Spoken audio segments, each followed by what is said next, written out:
All right, what's happening, everyone? Welcome to a very special episode of VMFC. Today, we're going to be previewing two Champions League games that will be going down this week. The first one goes down on Tuesday, and that is Napoli against Barcelona. There are so many storylines to follow in this game. Of course, you look at Napoli and you look at their managerial crisis that they had throughout the season. They started off with Carlo Ancelotti, and it didn't go so well. It didn't go so well because it looked like the players weren't really believing the message that Carlo Ancelotti was saying, and it looked like there was just a lot of problems within the club, and they eventually sacked him after their final Champions League game in the group stage back in December, and it just made him look like he was the one at fault for absolutely everything that was wrong with the team. They needed a scapegoat, so it was Carlo Ancelotti, a very good manager, of course. They bring in Gennaro Gattuso, who we all know, manager for AC Milan, played for AC Milan for many, many years. We know his personality, we know how intense he is, and everyone thought that maybe he was the solution for the problems that Napoli was having a few months ago. He came in, of course, to kind of quote unquote restore some order in this team. Now they're 8-5 in their last 13 games, the 13 games that Gennaro Gattuso has managed. Players like Irving Lozano have struggled to get into his starting 11, but guys like Lorenzo Insigne have established themselves again as starters, and they're seeing a lot of minutes under Gennaro Gattuso's watch. Of course, you look at Napoli and you see a very in-your-face type of style, very similar to Gattuso's personality. What you see is what you get, and there are no two ways about that. Of course, to their credit or to their detriment. I mean, it really just depends on how you look and how you assess these styles. It's really hit or miss with Napoli. It's hit or miss. Their record speaks for itself, 8-5 in 13 games. They haven't tied a single game, which shows that they're either going to win or they're going to lose. They're not going to leave with just 1 point, which could be good to some extent. Now you look at Barcelona, and we've talked about Barcelona a whole lot throughout the lifespan of VMFC these last 2 months that it's been up and running. And we know that Barcelona didn't address their needs in the January transfer window. They needed a striker, and they did not get one. That was until last week. Way after the January transfer window was over, they make a petition, a special petition, to get an emergency striker, Martin Braithwaite. If you guys played FIFA, you guys know that he was a very good career mode player, but other than that, he's not known for being an incredible talent. Although he made his debut with Barcelona already, and he didn't play all that bad, so good for him. And now Barcelona has that extra striker. They have that extra body in the squad just in case. You never know what can happen. But it's looking a little better for Barcelona. Ever since the last time we spoke about them on the show, Barcelona has been looking a whole lot. Well, I wouldn't say a whole lot better, but they have been looking better than what they were looking like even a few weeks ago. And even with Quique Setién, we know his style is very hit or miss as well. He's either going to win 5-0 or he's going to lose 5-0. Regardless, defending isn't much of a priority for this team, and it's clear. You see some of the results, and you see some of the high-scoring games, and you know that defending is just not something that Barcelona is too concerned about. Similarly enough, Napoli is almost exactly the same, I would say. Now let's go into the keys of the game for this Napoli against Barcelona matchup. The first one, and it's super cliche, I know it's almost an easy way out, but I have to say this. Napoli and Gennaro Gattuso need to find a way to stop Lionel Messi. If there is no way that you can stop Lionel Messi, and you just let him run wild, then I'm sorry. There's no way that you're going to win the game. There's no way that you can beat Barcelona without containing Messi. If you find a way to contain Messi, to put the clamps on him, to make him uncomfortable for 90 minutes, potentially even 180, if you have to, and you make the other 9 outfield players try to make plays that they're not used to making, then you already have an advantage. That is what Napoli has to do. They have to come up with a perfect game plan to stop Lionel Messi. And of course, like against every big team, you need to be very efficient in front of goal. If you are not efficient in front of goal against Barcelona, against Real Madrid, against these teams, I'm sorry, you're going to lose because these teams only need 1 or 2 opportunities to finish off and score their goals. So you have to be efficient in front of goal if you are Napoli. Guys like Insigne, Mertens, Llorente if he's going to play, Lozano if he's going to play. Those guys have to be very, very efficient in front of goal. For Barcelona, and this key kind of counters my point a little bit. Barcelona used to be a team that wasn't all that good when Messi wasn't at the top of his game. When Messi wasn't the person that was carrying the team, Barcelona was just not looking very good. But they've held their own because Messi went 3 games in a row without scoring in La Liga. So that means that maybe Barcelona can stand on their own 2 feet without Lionel Messi. So if those guys, if the support cast can, again, kind of redundant, if they can support Lionel Messi, if they can make him feel good and not make him feel like everything revolves around him, well then, Barcelona has a good chance. But then again, if Messi, for whatever reason, wakes up on the right side of bed and Messi feels like he's going to score 2-3 goals, then there's no 2 ways about it. Messi can win you a game. And Messi is a key. Messi is the X factor in any game that he plays in. It doesn't matter. That's how it is because he is that much of an X factor. He's that much of a factor in any game that he plays. My prediction, I think that Barcelona is going to escape with a 2-1 win. Take my predictions for what they're worth because I didn't do so good last week. But I do think that Barcelona is going to escape Napoli with a 2-1 win, and this tie will be decided in Camp Nou in 3 weeks.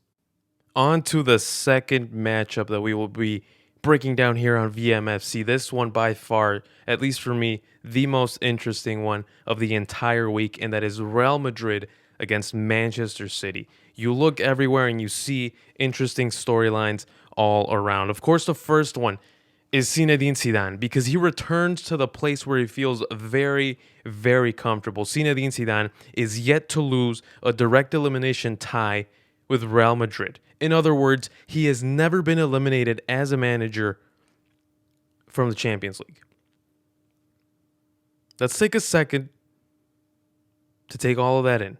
He has never lost a Champions League tie. He has never been eliminated from the Champions League as a manager. That is incredible. 3 consecutive Champions League wins.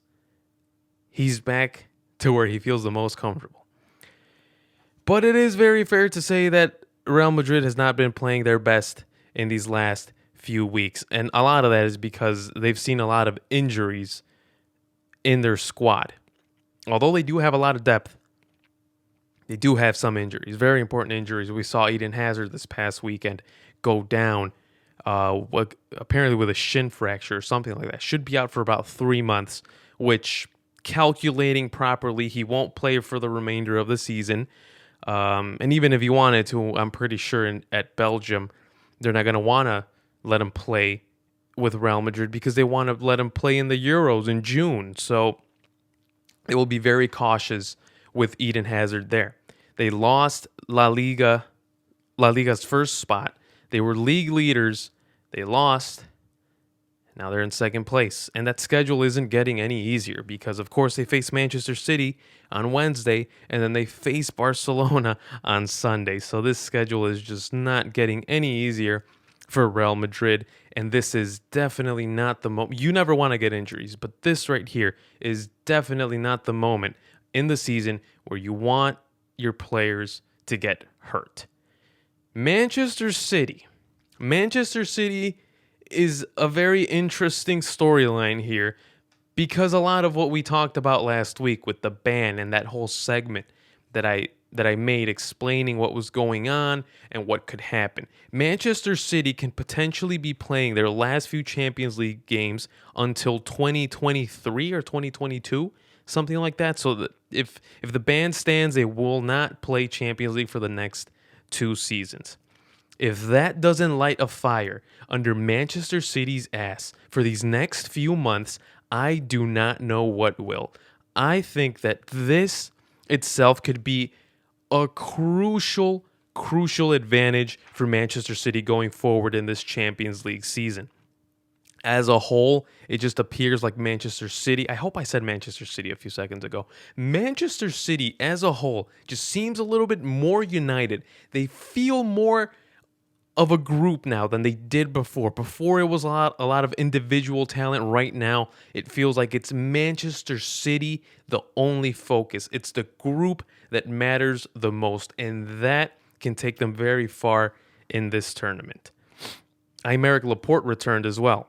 Defensively, we know how much Manchester City was struggling in about October, November, December, even last month. They were struggling quite a lot. But now Manchester City has Aymeric Laporte back. And Aymeric Laporte is a key player in Manchester City's defense. The keys of the game. Keys of the game going into Wednesday. I think that Real Madrid, surprise, surprise, I think that they have to pressure Manchester City. They have to hit them with something that they don't expect.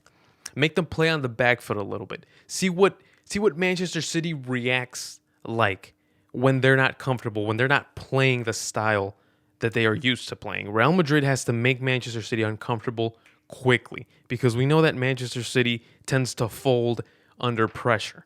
And even more when the lights are bright in the Champions League.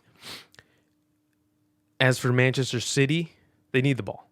If Manchester City doesn't have the ball, then it's kind of a wash. Manchester City doesn't defend all that well, although they do have Aymeric Laporte back, like I mentioned a few minutes ago. It's not the same. It's not the same. Manchester City needs to have the ball at all times. They need to possess. They need to have 60, 65, 70% of the possession in order to feel comfortable and to win their games. And they also cannot miss much. They really cannot miss many opportunities because Real Madrid is going to come back and bite them in the ass and score a lot of goals. A lot of those goals that they thought they should have scored, Real Madrid is going to score those goals for them.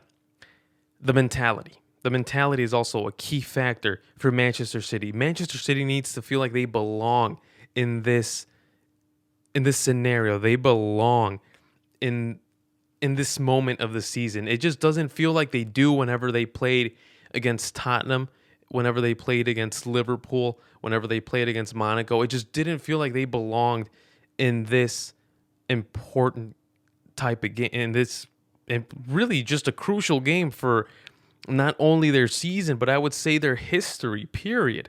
They need to feel like they belong there, and the mentality is such a big part of this entire game, this entire season for Manchester City. My prediction, I love this matchup. I think it's going to be very fun. Two incredibly good teams, two very good managers. It's probably going to end 1-1, and I have to say, this, if Napoli-Barcelona is going to be decided at Camp Nou, I think this one is most definitely going to be decided at the Etihad because I don't see Manchester City winning this week. I don't see Real Madrid winning this week either. I think it's going to be a tie, and they're going to have all to play for 3 weeks from Tuesday at the Etihad. My predictions for these games, of course, I had Napoli losing to Barcelona 2-1. Chelsea and Bayern, I have them ending in a draw 1-1. Those games on Tuesday. On Wednesday, Lyon and Juventus face off. I think Juventus is probably going to win comfortably because Lyon had that one weapon, Memphis Depay, and he tore his ACL, won't play for the remainder of the season. That was the only hope that Lyon had going into this tie, and they don't have him anymore. So that's a big blow to their chances. And of course, I just said Real Madrid and Manchester City will be leveled 1-1, and that will be a very good game in 3 weeks at the Etihad. All right, guys, I really hope you guys enjoyed this very quick VMFC episode. This is the format that I'm going to follow now. The episodes are going to be like 10, 15 minutes, maybe even less. But there will be a video on Friday talking about the MLS and the preview, the storylines that you should be following going into the 2020 MLS season. Go Fire, even though they don't have this logo anymore. But anyway, all right, you can follow me on Twitter, Instagram at Alex Perez FC. Take care, everyone. Enjoy the games. Goodbye.